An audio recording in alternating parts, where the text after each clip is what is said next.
Good afternoon, everyone, and welcome to the North Carolina Community Health Center Association's 2017 Outreach Workforce Development Webinar Series. My name is Mel Goodwin, and I'm the Community Development and Special Populations Coordinator at the North Carolina Community Health Center Association. This webinar series is offered as an extended training opportunity of the East Coast Migrant Stream Forum, an annual conference that offers skills-based training and workforce development opportunities for professionals in the agricultural worker health field. The 2017 Forum, our 30th anniversary conference, will be held October 12th through 14th in Atlanta. If you'd like additional information about the East Coast Migrant Stream Forum, please visit ncchca.org, or you can contact me directly, and my information will be listed at the end of the webinar today. This webinar series will cover a variety of topics to support outreach workers, directors, and supervisors in outreach program development through strategies to effectively reach specific populations, create a healthy work environment, and engage in medical legal partnerships. The North Carolina Community Health Center Association believes that outreach is a core part of health center operations and mission. We hope that this series will offer you additional tools to develop as outreach professionals and help to communicate the value of outreach to the members of your organization. The webinar series will be led by HOP. Since 1970, HOP has been at the forefront of elevating the importance of outreach and recognizing the critical role it plays in facilitating case management, primary care, health prevention, and social services to underserved communities. The topic of today's webinar is part one of a two-part series called Taking Care of Ourselves So We Can Take Care of Others. The first part, Self-Care for Health Workers, focuses on self-care for health workers. We will be hosting the second part, Organizational Self-Care, in 2 weeks on July 26th. If you're interested in joining the Organizational Self-Care webinar, please register as soon as possible as space is limited. We hope you will join us for all the remaining webinars in the Outreach Workforce Development Series. At the end of this session, we will send out a short feedback survey, a copy of the slides, and any resources shared by our presenters, as well as registration information for the next webinar in our series. We're using the GoToWebinar software to host our webinar today. If you are experiencing any technical issues, please contact GoToWebinar directly. Their number is 1-800-263-6317. During today's webinar, attendees will be in listen-only mode. However, you will have an opportunity to ask questions at the end of the webinar. You can ask questions at any time through the question panel. To ask a question via the question panel, locate the questions box of your GoToWebinar panel, which you can see here in the screenshot. Type your question and click send. I'd like to welcome our presenters today. Diana Liu is a senior manager at HOP. At HOP, Diana facilitates training, provides consultation services, and develops resources for outreach programs. Diana engages in many self-care activities, but riding her bicycle to work every day is one of her favorites. Caitlin Ruppel is the Associate Project Manager for Health Outreach Partners. Her role includes supporting project managers with resource development and the delivery of training and webinars, as well as overseeing data collection and analysis for HOP services. One way that Caitlin practices self-care is by doing 10 to 15 minutes of yoga each morning before work. So with that, thank you again for joining the call, and I'll turn it over to Diana and Caitlin. Thanks, Mel, for the introduction. For those of you who may not be familiar with us, HOP is a national nonprofit, and we're based in Oakland, but we have a satellite office in Washington. We provide training and technical assistance, and we also develop a lot of different resources on health topics that are relevant for outreach workers. We're one of the national cooperative agreements under HRSA, and we particularly serve migrant health grantees. Our mission is to build strong, effective, and sustainable grassroots health models with a particular focus on health outreach programs. Our website has a lot of really great resources for outreach workers, so visit it at outreach-partners.org, and you can also learn a little bit more about us there as well. So I just wanted to share a little bit about who's on the call today. We had our registration fill up very quickly, and we have quite a bit of you on the call. And as of this morning, we actually have a map of everyone who registered for the call, and you represent 35 different states and Puerto Rico. You also represent a really wide range of roles, but a lot of you hold roles that have to do with frontline work, like outreach workers and community health workers and promotoras. There's also some of you who are outreach coordinators and outreach managers. And we've also had some CEOs and nurse practitioners and a handful of other folks within health centers sign up as well. And so we're really excited to have you for this webinar. It's a really important topic, and so I'm excited to have such a wide range of folks on the call today. This is one of the first self-care webinars that we've done as a webinar, and we do this as a workshop at conferences and trainings. And what we usually do for those workshops is we have a lot of self-care practices folded into the actual content. And so we're hoping to also do that today because it's part of self-care and why it's so important. It's to help you establish some really good practices. And to start, we're going to have a really simple icebreaker, and it's going to be a poll. And in this poll, we just want to know what your favorite summer dessert is. So I'm going to go ahead and launch it, and you can select one of the following. We have fruit pie, we have ice cream, sorbet, or gelato, we have popsicles, pudding, and fresh fruit. So I'll give you all a moment to think about which ones are your favorites. We were limited to 5 options, and so I'm sorry if your favorite dessert is not on here. We tried our best to cover a wide variety of desserts. Okay, so I'm gonna go ahead and close the poll. We have about 75% of you who have voted, and I'll share the results. Okay, so ice cream, sorbet, and gelato won by a landslide. And then many of you also love the fresh fruit that we have during the summer. I'll go ahead and hide the results. Thank you all. We'll have a lot more opportunities for self-care activities throughout this webinar, and so be prepared for them. Okay. Today, at the end of this webinar, we're hoping that you'll be able to understand and define the concept of self-care. We hope that you'll also be able to learn about burnout and compassion fatigue and how that can really influence the work that you do. And lastly, I hope that you'll be able to take away some strategies to practice self-care both during your work time and also during your home time as well. So I'm going to pass it over to Caitlin, who's going to give us a basic overview of self-care. Great. Thanks, Diana. Good morning, everyone, or afternoon, depending on where you're calling in from. To start, I just want to provide some brief context for the material that Diana and I are presenting today. As Diana mentioned, HOP is a strong advocate of outreach programs at community-based health centers. And we know that outreach workers provide quality, responsive care to individuals where they live, work, and spend time in their community, which helps to improve the health status and quality of life for underserved populations. We also know that outreach programs often operate with limited funding, support, resources, and staff. And on top of this, outreach workers are frequently expected to take on multiple tasks and responsibilities during the day. You can see some of the different activities or responsibilities that outreach workers are tasked with in the diagram that's on the slides in front of you.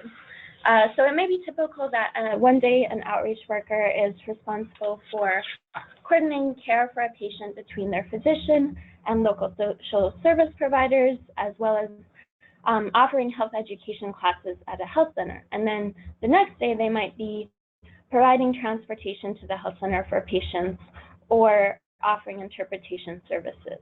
As Diana mentioned, many of the people in the audience today are either working with outreach staff or engaged in outreach themselves. So I'm sure you're very well aware that this list of multiple roles goes on and on. Given we know that fulfilling the needs of your community can be very challenging, and that maintaining a healthy work-life balance can at times be exhausting.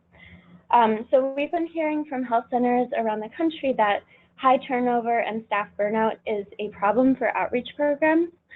So in response, we put together this resource that we published earlier in the spring titled Self-Care, Taking Care of Ourselves so we can take care of others.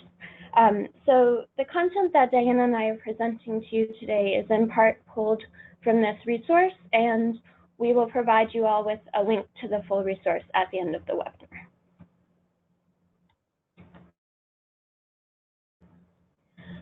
HIP recognizes that ensuring access to quality care for marginalized and vulnerabilities takes time, and it requires sustained energy, passion, and motivation, especially when resources, health centers, and programs are limited. So a quote from the Mission Initiative: "We can achieve the changes that we want in our health centers, in our communities, and broadly if, in the short term, we're not taking care to preserve our physical, emotional, and mental health." And so that's where self-care comes in. So what is self-care? Before the webinar, we had everyone who registered complete a survey, and we asked you all the question, what does self-care mean to you? And everyone responded, which included actually 160 people, had a different answer, which is great, because that's the point that I want to get across today, which is that self-care does not have one definitive explanation. It means something different to everyone and can be practiced in many different ways, which Diana will go through a little bit later in the webinar. So to some of you who are here today, self-care means being aware of and fulfilling your emotional, physical, mental, spiritual, and social needs. So this is really, taking care of your whole person. And for others of you, it means really modeling the behavior you advocate for others to adopt. So this could include engaging in activities that relieve stress and bring you joy. It could also be maintaining healthy boundaries between your work life and your personal life, or even your workspace and your personal space. So really, it's about doing what is necessary to live every day as your best self.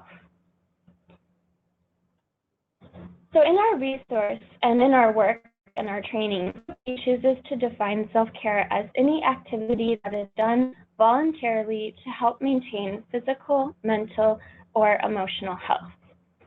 I do want to take a minute to mention that self-care has really gained more attention recently, and it's become a bit of a buzzword. So it's not uncommon to see products that are marketed as promoting self-care, and this can at times perpetuate the idea that practicing self-care is something you have to buy. And I want to be very clear that the concept of self-care is not rooted in nor defined by consumerism.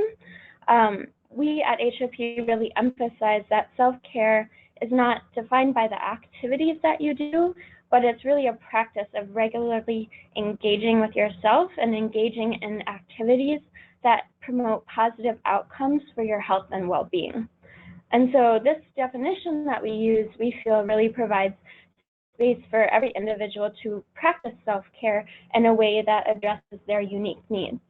And the way you practice can be very simple, it can be more complex, it can be free, like we're taking a few minutes to stretch, or, it can cost money. I would say one of my favorite self-care activities cut every few months, but I can't do that every day. So a more simple and cost-effective self-care strategy I use is walking home from work.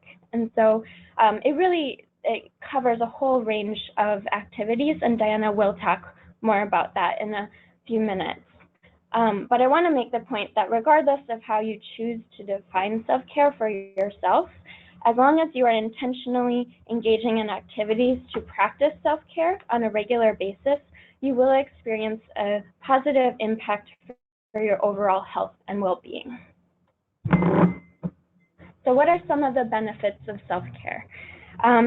Self-care can really increase your energy levels and also improve your concentration. So For example, when we're doing the training of self-care, we often ask the question, how many of you ignore when your stomach is rumbling at work and choose to keep working and not take a lunch break? So we really advocate for listening to your body signals and taking those breaks when you need them to increase your energy and concentration for the rest of the day. Self-care activities can also enhance the quality of your life by having those balances between work and personal. They also can change motivation and you're to your physical, emotional, and mental needs. The better are you able to get through the day. So it also can increase your capacity for compassion and empathy and your productivity, and it also improves mental and physical health. So I think that practicing self-care specifically for health center staff is really important. The work that you all do is incredibly important and rewarding, but it doesn't mean that it's perfect or that it's not difficult. And the healthcare industry can be really difficult and stressful. And in fact, people who work in healthcare deal with a lot more stress than others in many other industries. When we started developing the content for this workshop, we did a lot of research and we found that in many surveys, healthcare workers top the list of most stressed out workers in the US, with about 69% reporting stress in their jobs. So on this slide, we have a word cloud, why some of this happens. First, helplessness. We do as much as we can to support our patients and help them with their struggles, but we can't do everything, and so we can sometimes take that home, internalize it, and that can have a result on our mental and physical health.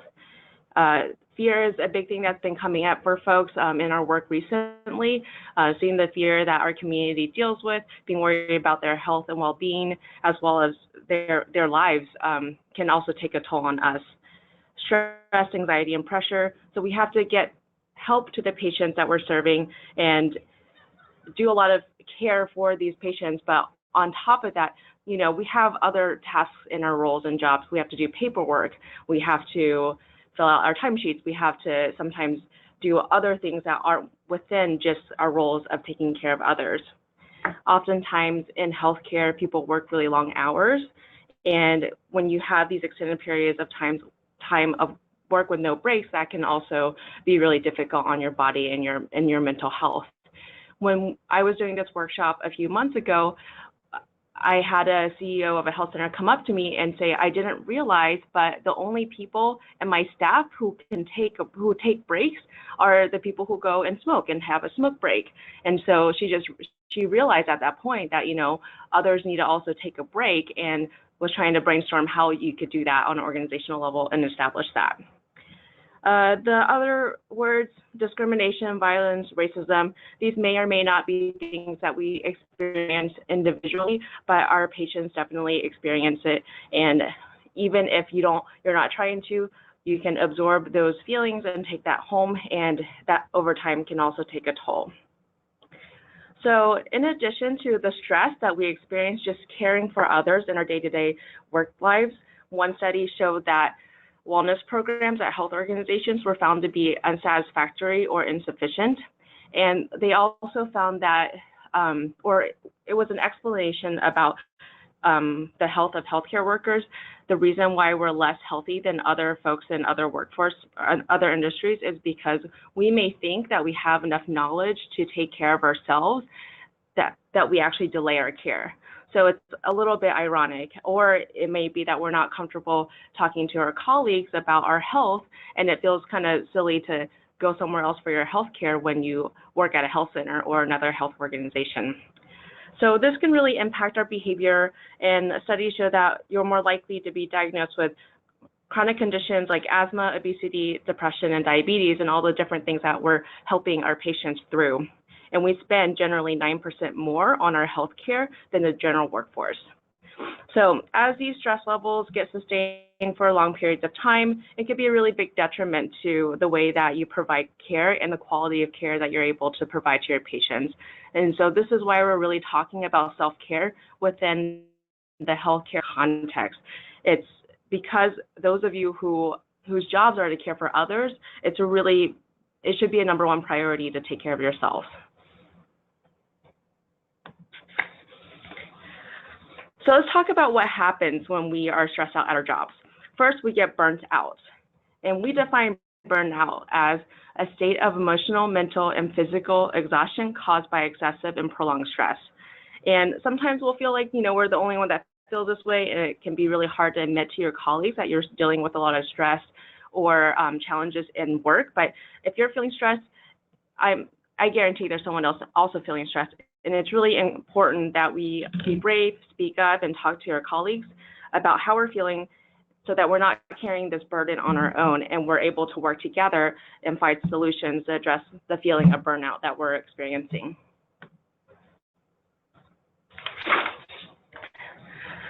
Another thing that happens is what we call compassion fatigue, and I think this is really specific to caregivers.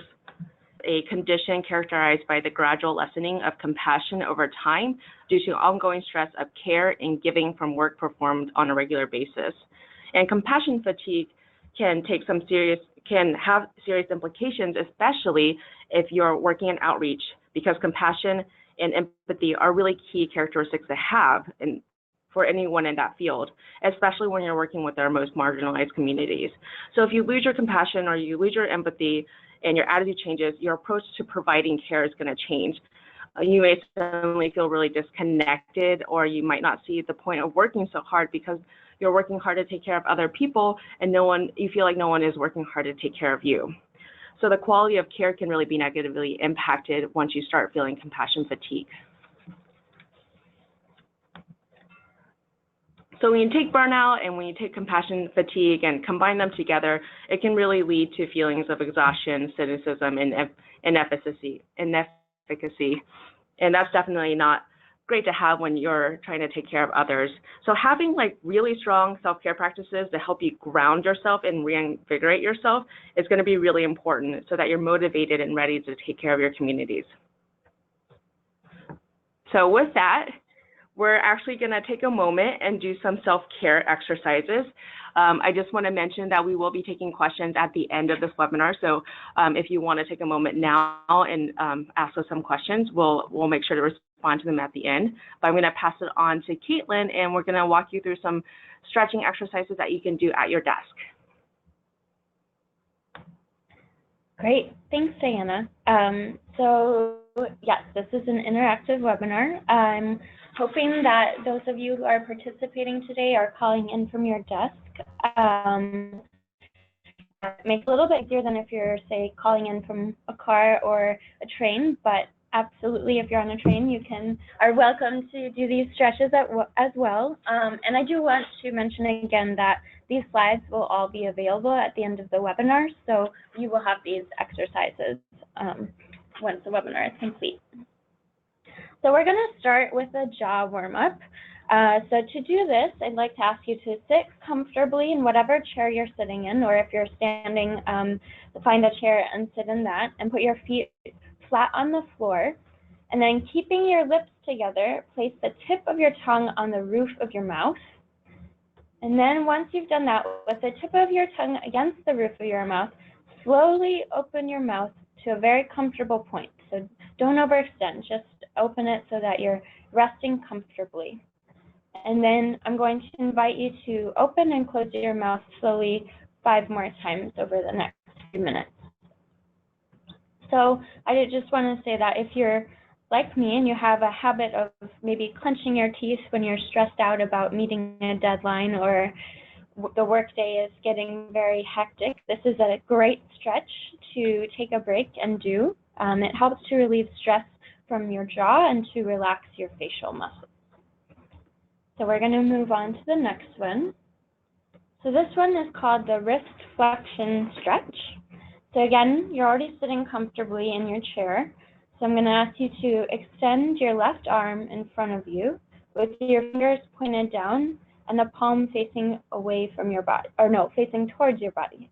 My bad. Then with your right hand, grasp your fingers on the back of the left hand at your knuckles. And use your right hand to gently, very gently, pull your left hand down towards your body for 20 to 30 seconds as you inhale and exhale, and then repeat this on the other side. So this is a really good stretch to counteract any problems that you might be having because of repetitive hand movement, like typing up patient records perhaps, or filling out online enrollment forms. So I encourage you to do this stretch as you need it, but also maybe to try and incorporate it before you take a lunch break every day.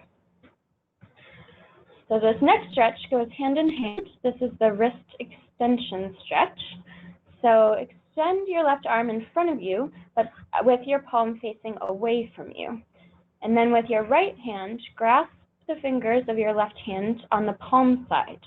And using your right hand, gently extend, so pull your left hand back towards your body, keeping your left arm straight.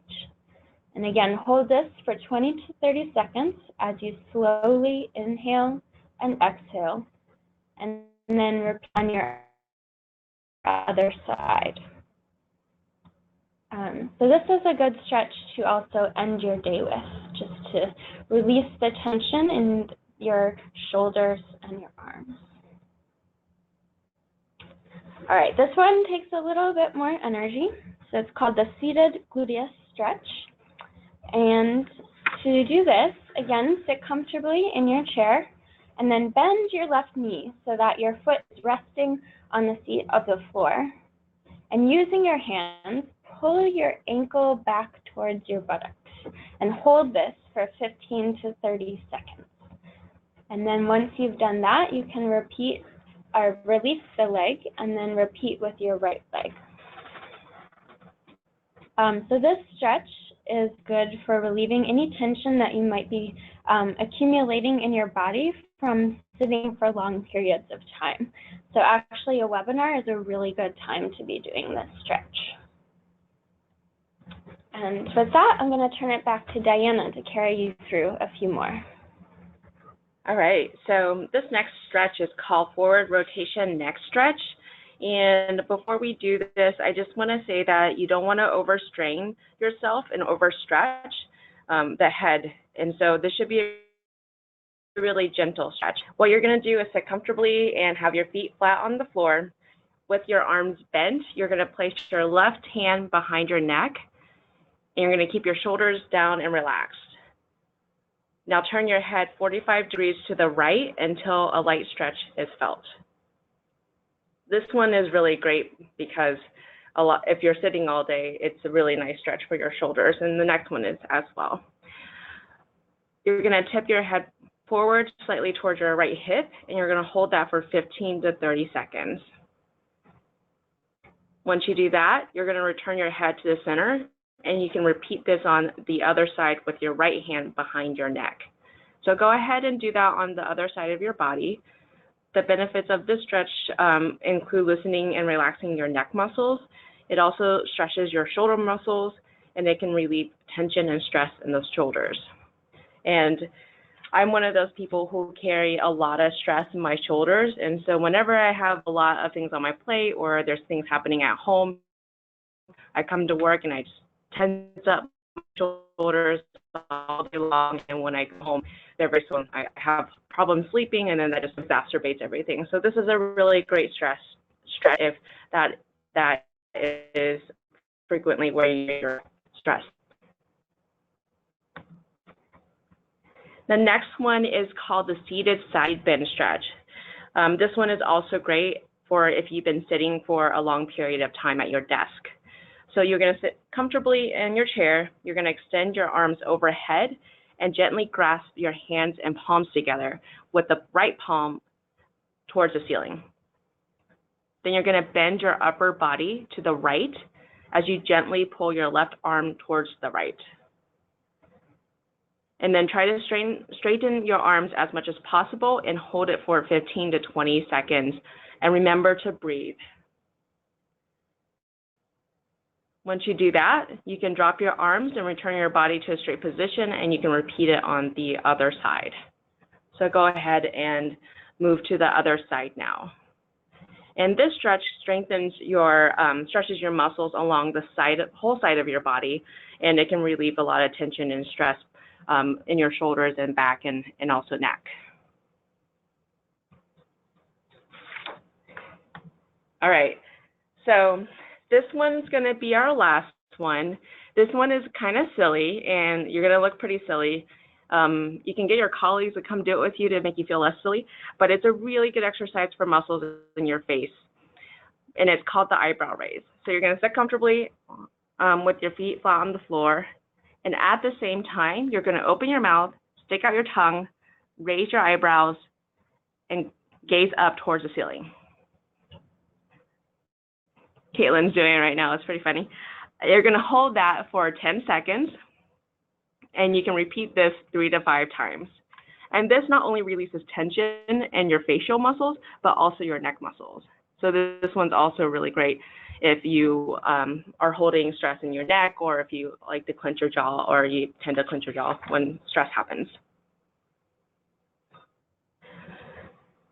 So these are really, really easy exercises that you can do at your seat, at your desk throughout the day if you're feeling sore, or if you just need to take a really quick break and you can't take a long break.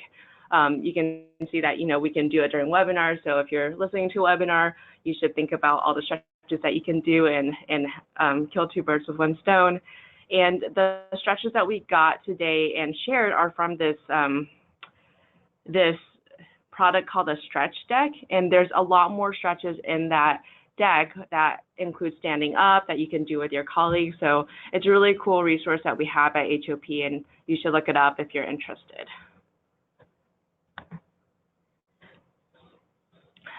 So I want to spend the last portion of this webinar sharing back some ideas for of self-care from our resource, as well as from the survey that you all completed when you registered. And then Caitlin is going to finish us off with some concrete next steps that you can take with you in terms of self-care. And I know that a lot of these things are really obvious, a lot of these strategies are obvious, but what is challenging is to actually find a self-care practice that actually sticks and that you're going to continue to do, and that can actually be a reliable way that you take care of it yourselves. So I'm hoping some of these ideas will resonate with you or help you all create some teams within your health center to practice self-care with, and that it can strengthen your self-care routine. So in the self-care resource we developed, we asked healthcare workers what they like to do for self-care. Some of you may have been amongst the folks who shared back, but we had a lot of really great examples. There's a lot of things that people do in terms of hobbies, like reading a book or playing games or hiking and gardening. And some of these things you can do at home, but some of them you can also do at work. Like at HOP, we like to take a moment in the afternoon sometimes to play a game with each other, either banana, grams, or dominoes. I know that some of you all have health centers located in really beautiful places where there might be hikes available. And so these are things that you can do both at work and at home. Some of the practices included taking care of our bodies, like exercising or doing some breathing exercises or meditation, taking a break to just walk with our colleagues, or making sure that we're getting checked up on an annual basis with our primary care physicians.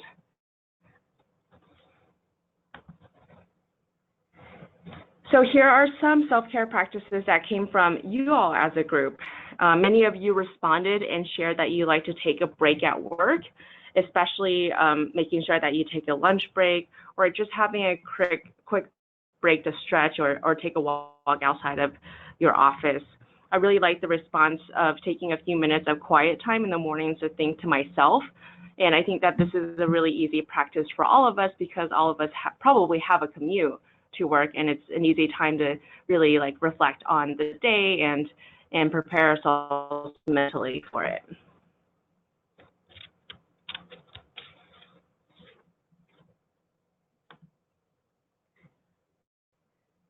Here are a few more. From this list, there's a lot of really great practices. I love the sharing healthy foods recipes with colleagues so that you're working together to eat healthier as a group. I think what's really important is just having self-awareness of where you're at and where if you're fatigued or not, and whether or not you do anything about it, just starting with that self-awareness and then taking action steps so that you don't continue to feel fatigued. And I also like the idea of scheduling breaks. So we at HOP often have one person who helps schedule wellness breaks, and that way we all end up taking a break. And I know that some of my colleagues also just put it on their calendar to take a break, and that's really nice as well. So these are all really great self-care practices.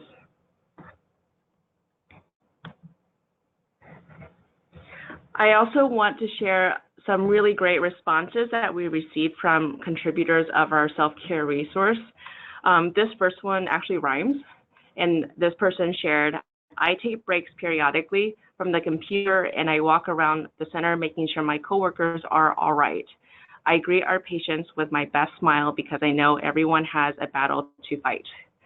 And so I thought that was really sweet. They're, incorporating the care of their colleagues within their self-care and smiling at their patients and like providing good customer service. And so it's just a nice practice that they take. This one is also really, really adorable. It says, I walk with my friends and coworkers first thing in the morning. We meet at 6:50 a.m. and we walk until 7:45 a.m.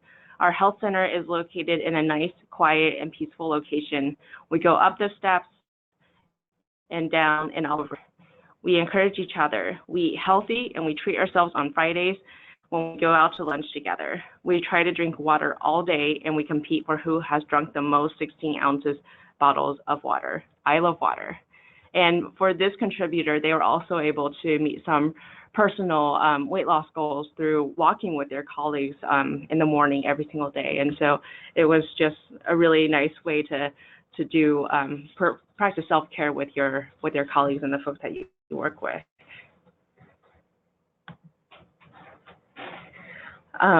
This next one says, I dedicate some time to grow a garden. I like fresh tomatoes, peppers, and blueberries. By dedicating some time to any of these activities, I keep myself in a good mental and emotional state. Since my job consists to the middle farm workers, this definitely helps me motivated to help farm workers. So I thought that was also really lovely to connect on what they're doing to the folks that they care for. I hope that you enjoyed these quotes. I'm gonna pass it on to Caitlin now to lead us through our final activity. Great, thank you, Diana. So as I mentioned, this brings us to our last activity and the closeout for the content before we get to our Q&A session.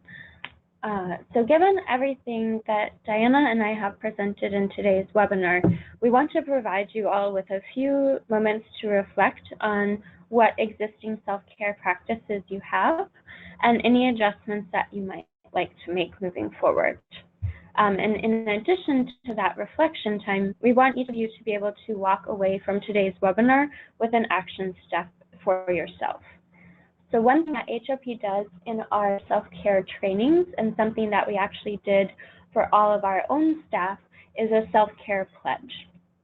And so we would like to have you all spend the next 3 or so minutes filling out this pledge for yourself. And again, the slides will be available after the webinar, so you will have a copy of this for yourself and to share back to your organization if you choose.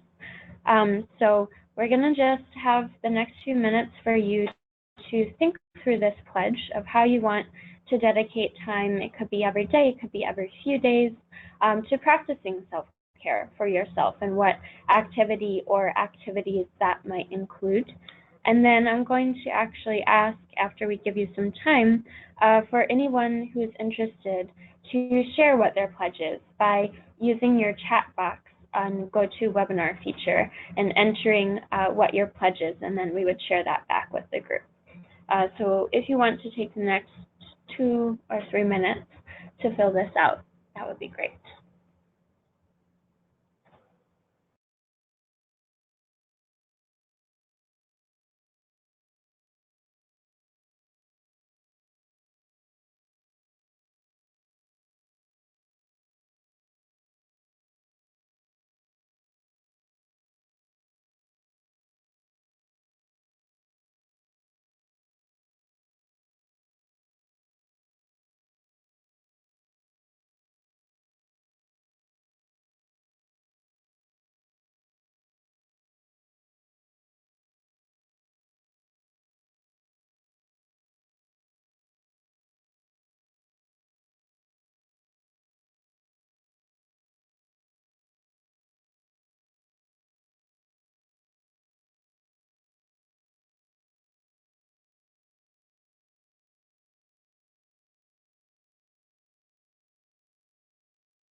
All right, so hopefully you all have had enough time, and if you want to wrap up in the next minute or so, I do encourage you, if you feel like it, to use your chat function to share what your pledge is if you feel like having it shared with the large group.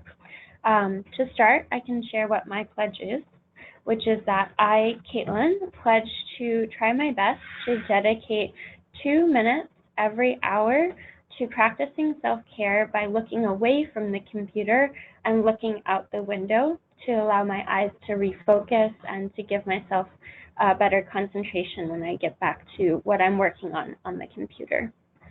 So I just want to give a minute if anyone feels like entering their pledge in the chat box to share back with the large group. Let's see, we have a few responses come in. So we have someone in the audience who says that for their self-care practice, they choose to 3 days of the week they choose to work out. So they exercise as their self-care practice, which is great. Thank you for sharing. Let's see if anyone else feels like sharing. We have another audience member.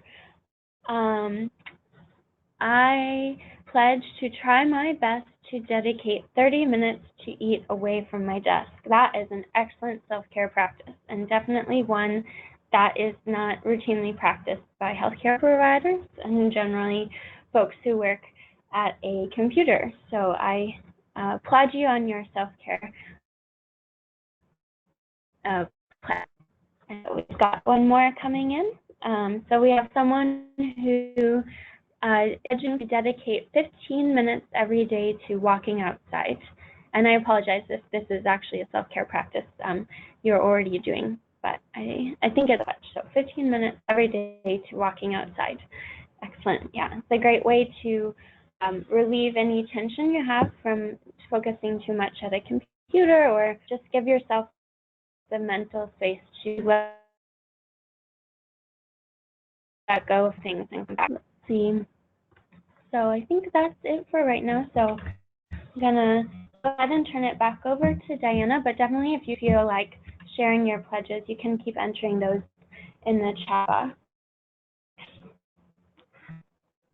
So this is all the content I have for today, and I want to mention, and I'll mention in a moment right before we close again how to register for this, but we do have a part 2 of this webinar that's all about organizational self-care. We know that your personal individual self-care can only take you so far if organizational policies and structures aren't there to support you.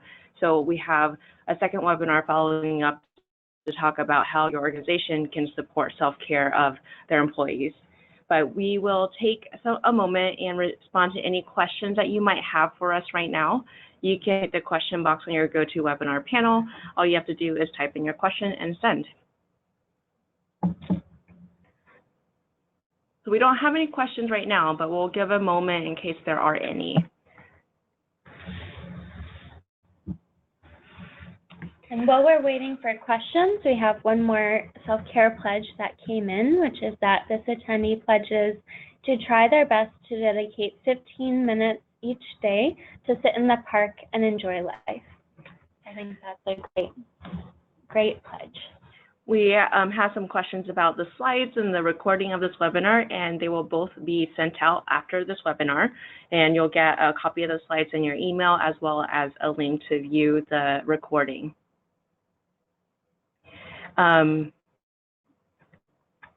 If you can't locate the chat box, it might be called the question box for you, and so you can just type in whatever you need to in the question box.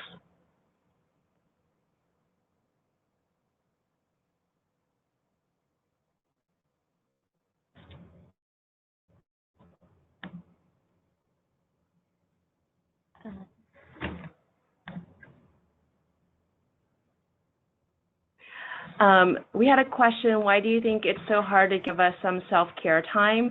And I think that I can only speculate on this. I think that as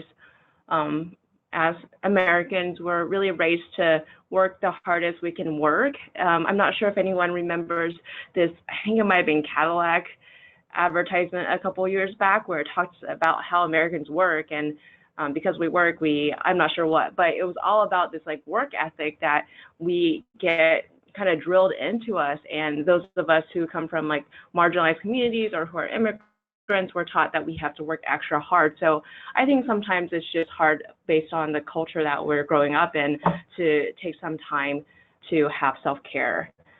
So it could be a number of reasons, but that's one of the reasons I think that across the board, all of us have some difficulties with self-care, even though when we take care of ourselves, we can do work and be more present for those interactions in our life that are really important. Yeah, I would also just add to Diana's answer that I think especially with the increase in marketing of products that are tailored as self-care products, there is some, maybe not stigma, but there is some sense that maybe self-care is indulgent, and I would just counteract that by saying, you know, as Diana had mentioned, when we practice self-care, we are that much more present and able to be our best selves and do our best work. And so I think you do have sometimes a competing ideas in the culture of what is self-care and what does it constitute, and is it okay? And we would say that it absolutely is okay. It's whatever, again, activities help you to relieve the stress that you have and to be at an emotional, physical, and mental balance and be able to really be present in the work and in your personal life. We have another question asking if we have examples of agencies who have successfully instituted self-care practices as the norm for their employees. I think that this is a really great question. We did encounter many folks that have tried to incorporate self-care into their organizational culture. It doesn't have to be organization-wide if it's not receiving support from leadership.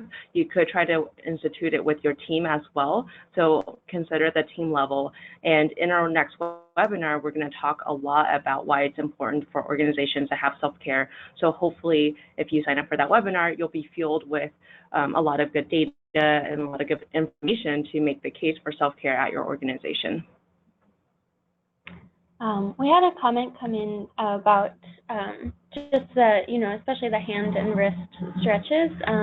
And I would also, Diana had mentioned we got these desk stretches from the stretch deck. But if you don't really have the time to research that stretch deck, or you're just interested in getting more exercises right now, I would say just Google desk stretches, and they have really great ideas of how to help relieve any tension you might be having from, sitting at a desk all day and building up that tension, whether or not you realize it in your muscles.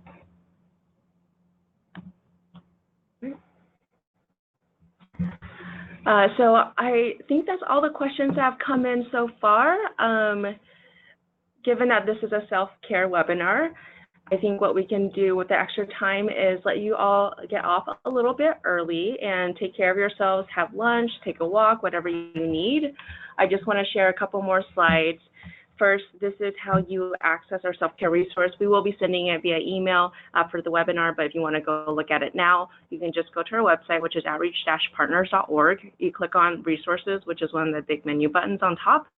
And then under resources page, there's an outreach tools column, and under that column, there's a self-care resource link. And there's like a little Newton right beside the self-care resource, so it should be easy to find. This is our contact information. If you have any further questions for myself or Caitlin, you can contact us with the information listed on the slide. I've also included Mel's information at the North Carolina Community Health Center Association if you have questions about the webinar series. So again, the next webinar in our series is about organizational self-care. It's in 2 weeks on July 26th. Registration is up right now. Don't worry about copying this. We can send it to you via email later with the follow-up recording, and you can just register from there. We'll also be covering the following topics: effective outreach strategies for people experiencing homelessness on August 9th, and outreach to the LGBT community on August 23rd. So with that, I want to thank North Carolina Community Health Center Association for providing this outreach workforce development webinar series. We're really, really excited to be a part of this program and that we're able to share with you this content on self-care, which is so important for the work that we're doing. I want to thank everyone who's taken their time to join us on this webinar for going through some self-care activities together and just taking care of yourselves as you take care of others. And Mel mentioned in the beginning that we have a feedback survey. It's going to pop up after the webinar ends, and you'll probably receive an email as well. And so if you fill that out, it will be really great. We do read all the responses and use it to improve our services. Yep, and with that, I hope that you all have a great afternoon or a great lunchtime. We'll see you next time on the next webinar. Thank you, everyone. Yeah, thank you.